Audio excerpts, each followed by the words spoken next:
In September 2022, Burkina Faso suffered its second coup d'etat in less than 9 months. Then 34-year-old Army Captain Ibrahim Traoré seized power, ousting Lieutenant Colonel Paul-Henri Damiba, who led a coup in January of that year, toppling former President Roch Kabore, justifying why he was removing Damiba from office. Ibrahim Traoré said in a televised address that the embattled head of state had failed to tackle the perennial problem of insurgency that has been hitting Burkina Faso in recent years now. When Ibrahim Traoré was named as the leader of the coup plotters, certain observers pointed out his resemblance to Thomas Sankara. In addition to the red beret, Ibrahim Traoré had several points in common with the national icon, Sankara. Both of them are captains, both came to power at the age of 34, and both were perpetrators of a coup against the military, which had itself come to power by force just 8 months earlier. In this episode of African Biographics, we covered the meteoric rise of Burkina Faso's Captain Ibrahim Traoré. Ibrahim Traoré was born in 1988 in Bondokouy, in the Mahon province of Burkina Faso. He attended primary school in his hometown and secondary school in Bobo-Dioulasso. Burkina Faso's second largest city, unlike his predecessor Damba, and many other Burkina Faso officers who embraced the military career as teenagers, Ibrahim Traoré had a civilian background before joining the army. He moved to Ouagadougou, the capital, to study geology at the Joseph Kissable University, with reports describing him as shy and rather reserved, but also very intelligent as the valedictorian of his class. He chose to join the army rather than continue his university studies, and so in 2009, Ibrahim Traoré joined the George's Namawano Military Academy in Palm. This academy is a second-tier institution compared to the prestigious Cardiogo Military Academy, of which Thomas Sankara and the former President Damiba are alumni upon his graduation. In 2012, Ibrahim Traoré joined the Artillery Regiment of Kaya, and 2 years later, he was promoted to Lieutenant Ibrahim Traoré, quickly impressed his superiors, and was sent for anti-aircraft training in Morocco after serving in relatively junior positions in Burkina Faso's military trial. As major breakthrough came in 2014, when he was deployed to Mali as a soldier under the United Nations peacekeeping mission program, MINUSMA in Mali. Traoré cut his teeth fighting the geodes and ethnic insurgents. According to various accounts, Traoré showed bravery in the face of a complex attack by militants in the northern Timbuktu region. This was in 2018. The following year, he participated in a military operation codenamed Operation Otapuano in Burkina Faso's restive east for 7 months, despite being touted as a major success. This operation resulted in only temporary withdrawal by militants from the region, and the corresponding increase in attacks elsewhere in the country also served in a detachment of Makali in the northern Sahel region at the so-called three-border zone of Mali-Burkina Faso niche, on the front lines against jihadist groups, and took part in the several operations day. People who knew Traoré at the time said that he exhibited leadership attributes, including being willful, courageous, and close to his men. Ibrahim Traoré was promoted to the rank of captain in 2020. Around the same time, however, he was among the young and destitute officers who couldn't help observing their superiors' inability to contain the Deer district in the field. Traoré and his fellow officers were stuck between a rock and hard place. One source recounted an incident that occurred in 2020 when the town of Basalogo in central Burkina Faso was on the verge of falling to jihadists. The highway into Basalogo was believed to have been mined, so Traoré led his men on a commando track across the countryside, arriving in time to free the town. At this point, I need to mention that the rebel insurgency has had grave consequences for the people of Burkina Faso. He had this inspired terrorist groups are wreaking havoc in Burkina Faso's northern regions, controlling large swathes of territory, especially in the countryside beyond the reach of the central government. According to estimates, the government controls slightly over 50% of the country's territory, and the actual figure could be lower. Attacks were the group for the support of Islam and Muslims, also known as Jainim, an Al-Qaeda offshoot, and by the Islamic State Sahel, have been on the rise in the Sahelian tribe border region among Burkina Faso, Mali, and Niger-Janim in particular, which is based in Mali and active across much of West Africa, exploits a lack of opportunities as well as ethnic and social divisions among the populace. to facilitate recruitment and build this influence in the region. GNIUM finds itself by ransoming captives, taxing locals, smuggling weapons, and extorting human and drug traffickers in Burkina Faso. The attacks by the GRDIS groups include armed attacks, abductions, carjackings, improvised explosive devices, rocket attacks, and ambushes. The most affected regions in Burkina Faso are the Sahel Nord, Central Nord, and the EST. By late 2021, a humanitarian crisis was evident in many parts of Burkina Faso, and a quarter of the population faced food insecurity by mid-September 2022. More than 3,000 people had been killed, a third more than in all of 2021.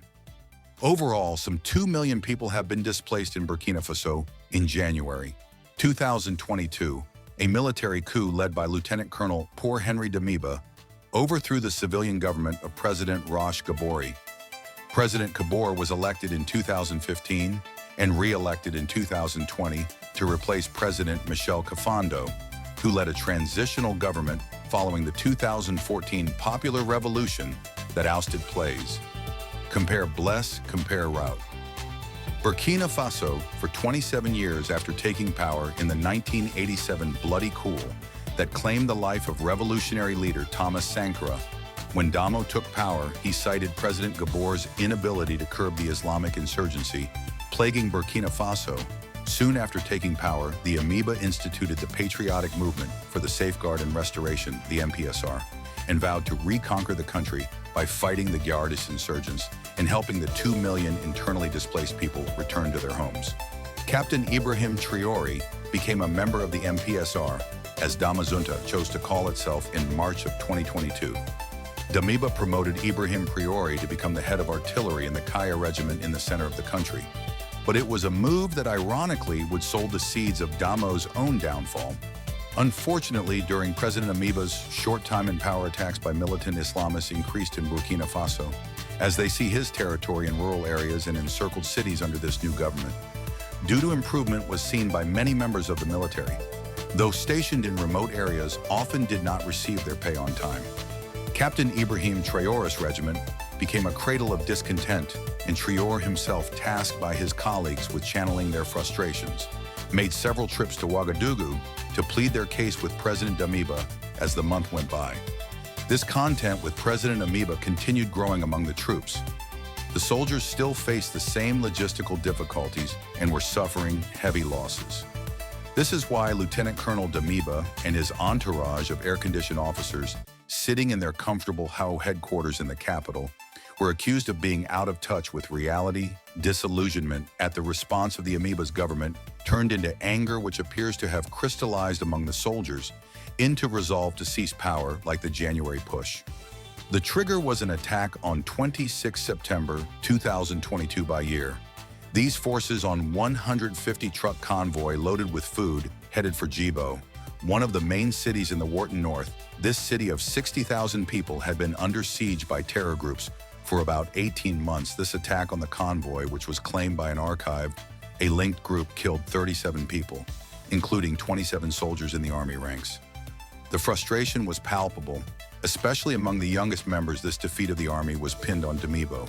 A week earlier, he had mobilized a 70-strong delegation to attend the United Nations Summit in New York. The president of Amoeba argued that his government was making some progress in the fight against terrorism, and he also asked for support from the international community.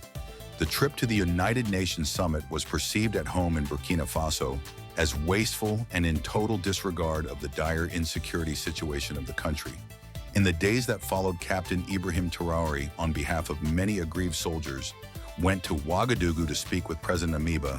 He asked for an audience with the presidents, but never received an answer, faced with what they saw as contempt.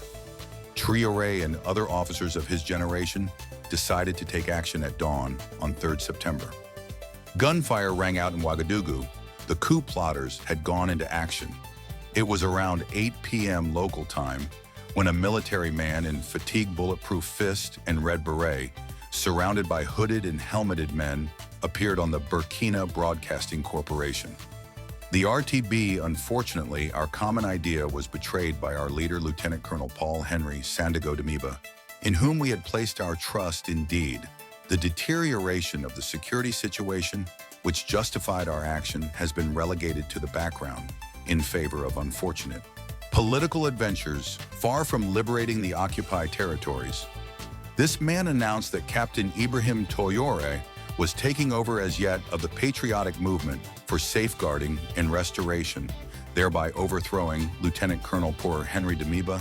Conscious of our historical responsibility, the patriotic movement for safeguard and restoration hereby commits all fighting forces to refocus on security and the restoration of the integrity of our territory.